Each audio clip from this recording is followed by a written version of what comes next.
ஒரு அம்மாவோட மனச இவ்வளவு காயப்படுத்த முடியுமா? அப்படின்னு இன்னைக்கு நடந்த சம்பவத்த பார்த்தா நீங்க புரிஞ்சுப்பீங்க. எல்லார் முன்னாடி விஜய்க்கு நடந்த அந்த அவமானம் கடைசியில கண்ணீரோட தான் முடிஞ்சது. ஆனா அதே நேரத்துல அண்ணாமலை முன்னாடி முத்து சொன்ன ஒரு விஷயம் தான் ஷாக்கிங்கா இருந்துச்சு. மீனா கேட்ட அந்த கொஸ்டினுக்கு அப்புறம் வீட்ல ஒரு நிமிஷம் பார்த்தீங்கன்னா எல்லாருமே சைலண்டா இருந்தாங்க. ஸ்ருதியோட வீட்ல நடந்த ஒரு ஆக்டிவிட்டினால கோவப்பட்ட விஜயா அவங்கள்ட்ட சண்டை போடுறாங்க. அங்க மனோஜ் செஞ்ச ஒரே ஒரு வேலைனால அவனுக்கு இனி பிரச்சனை வரப்போகுது. இன்னொரு பக்கம் முத்து மீனாவும் அண்ணாமலைட்டு ஒரு முக்கியமான விஷயத்த சொல்றாங்க.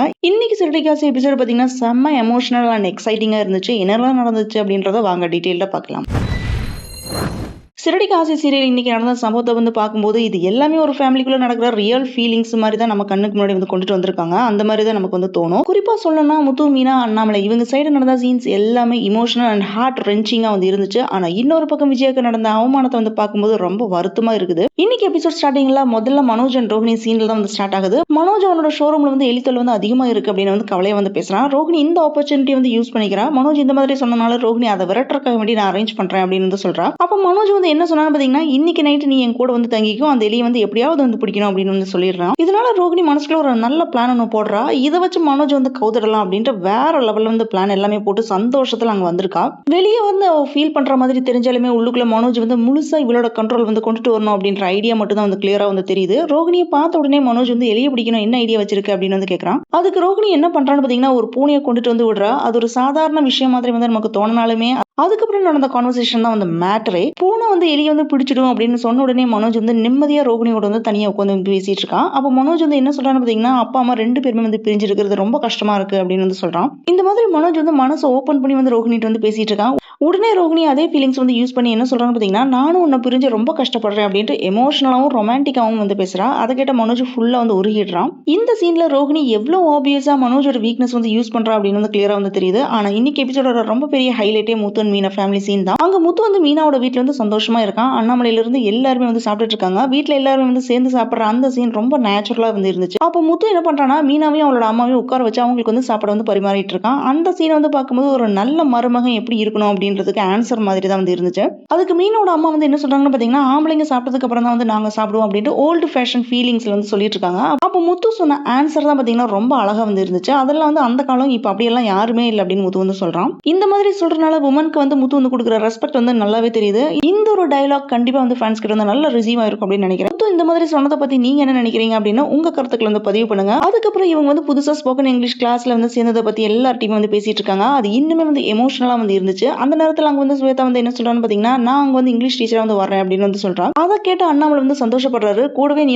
கண்டிப்பா படிக்கணும்டா, நீ படிச்சிருவியா அப்படின்னு கேட்கறாரு. ஆனா அதை விட இம்பார்ட்டன்ட் என்னன்னு பாத்தீங்கன்னா முத்து சொன்ன ஒரே ஒரு லைன் தான். முத்து என்ன சொல்றான்னு பாத்தீங்கன்னா இல்லப்பா இப்ப லைஃப் ரிலேட்டடான விஷயம் ஆயிடுச்சு, அதனால கண்டிப்பா படிக்கணும் அப்படின்னு சொல்றான். இந்த டயலாக்ல முத்துவோட மைண்ட் செட் பத்தி நல்லாவே தெரியுது. முன்னாடி லைஃப் சாதாரணமா எடுத்து முத்து இப்போ ஃபேமிலிக்காக அவனையும் மாத்திக்கிட்டா அவனோட மைனஸ் சரி பண்ணணும் அப்படின்னு ட்ரை பண்றான். இதை கேட்ட அண்ணாமலைக்கு பெருமையா இருக்குது. அதுக்கப்புறம் பாத்தீங்கன்னா சத்யா ரேகா விஷயத்துல முத்து காமிக்கிற அக்கறை தான் இன்னொரு லெவல்ல இருக்குது.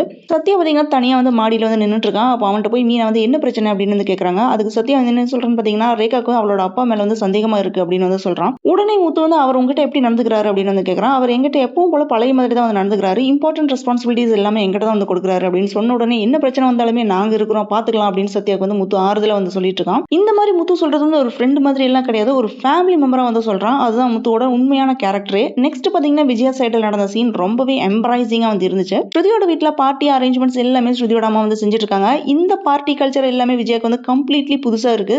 என்ன பண்றாங்கன்னு பாத்தீங்கன்னா எல்லாத்தையுமே பாத்துட்டு இருக்காங்க விஜயா. சோ இந்த மாதிரி எல்லாமே நீங்க பார்ட்டிக்கு போனதே இல்லையா அப்படின்னு கேக்குறாங்க. நாங்க இப்படி எல்லாம் ஃபங்க்ஷன் செலிப்ரேட் பண்ணதெல்லாம் இல்ல, நாங்க பர்த்டே இல்லைன்னா வெட்டிங் டே அப்படிதான் பார்ட்டிக்கு போயிருக்கோம் அப்படின்னு சொல்றாங்க. அவங்களோட லைஃப் ஃபுல்லாவே ஒரு கண்ட்ரோல், ரெஸ்பெக்ட் அண்ட் ஃபேமிலி அப்படின்ற என்வயர்மெண்ட்ல தான் போயிருக்கும் விஜயோட லைஃப். ஆனா இங்க எல்லாருமே குடிச்சிட்டு டான்ஸ் ஆடி சிரிச்சிட்டு இருக்கிறத பார்த்து இவங்களால அக்செப்ட் பண்ணவே முடியல. அதுக்கப்புறம் ஸ்ருதியோட அப்பா அவரோட ஃப்ரெண்ட்ஸ் எல்லாருமே ட்ரிங்க் பண்ணிட்டு இருக்காங்க. அதை பார்த்து விஜயாக்கு கடுப்பா இருக்குது. அப்ப அங்க ஒரு பர்சன் விஜயா ஒரு மாதிரியா பார்த்துட்டு என்ன சொல்றாங்க பாத்தீங்கன்னா இவங்களை பாக்குறதுக்கு மலையாள ஹீரோயின் மாதிரியே இருக்காங்க அப்படின்னு சொல்றாரு. அவர் விஜயாவை பார்த்துட்டு பேசுறது விஜயாக்கு ஒரு பெரிய அவமானமா இருக்குது. அந்த இடத்துல விஜய் உடஞ்சு போயிடுறாங்க. இதை கேட்ட விஜய் கடுப்பாகிறாங்க. காட்டுறாங்க. அதுக்கப்புறம் அந்த பர்சன் விஜயா பக்கத்துல வந்து டான்ஸ் ஆடுறாரு. அப்போ ஸ்ருதியோட அம்மா வந்து என்ன சொல்றாங்க பாத்தீங்கன்னா, என் சம்மந்தியுமே வந்து நல்லா டான்ஸ் ஆடுவாங்க அப்படின்னு விஜயா வந்து ஆட சொல்றாங்க. விஜயா வந்து ஃபர்ஸ்ட் என்னால முடியாது அப்படின்னு சொல்லிட்டு இருந்தாலுமே அவங்க வந்து கண்டினியூஸா வந்து கம்பல் பண்ணிட்டே இருக்காங்க.